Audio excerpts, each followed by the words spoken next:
ദൈവത്തിന് സ്തുതി.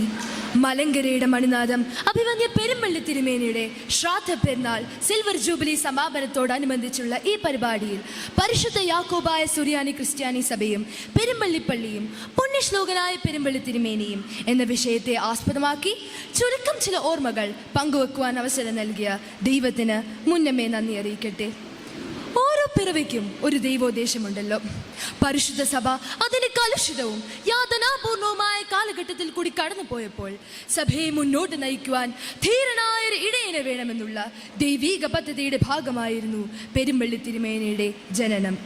ഇത് സഭയിൽ ശാശ്വത സമാധാനം സ്ഥാപിക്കുവാൻ എഴുന്നള്ളി വന്ന ഏലിയാസ് തദിയൻ പാത്രിയർക്കീസ് ബാവ കാലം ചെയ്ത് ഏകദേശം ഒരു വർഷത്തിന് ശേഷം 1933 എന്നുള്ളത് തികച്ചും യാദൃശികമല്ല.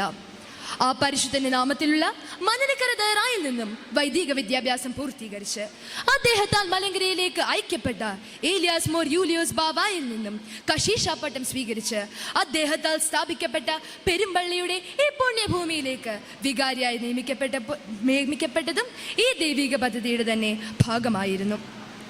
വെറുമൊരു ഓലഷെഡിൽ പ്രവർത്തിച്ചു കൊണ്ടിരുന്ന ഈ പള്ളിയിലേക്ക് യൂലിയോസ് ബാവ നൽകിയ ഒരു വെള്ളി നാണയവും മന്നദിക്കര ബാവായുടെ കർത്തലോഹയും ഒരു തകരപ്പെട്ടിയുമായി കടന്നു വന്ന ഗീവർഗീസ് അച്ഛൻ മലങ്കര യാക്കോബായ സുറിയാനി ക്രിസ്ത്യാനി സഭയുടെ നവയുഗ പിറവിക്ക് വേണ്ടി 1970-കളിൽ ഈടെ കാലം ചെയ്ത ശ്രേഷ്ഠ കാതോലിക്ക ബാവായോടൊപ്പം തോളോടു തോൾ ചേർന്ന് നിന്ന് പോരാടി മലങ്കര മക്കൾക്ക് ആശ്രയമായ ഒരു വടവൃക്ഷം പോലെ പടർന്ന് പന്തലിച്ചപ്പോൾ പെരുമ്പള്ളിപ്പള്ളിയും അദ്ദേഹത്തോടൊപ്പം വളരുകയായിരുന്നു.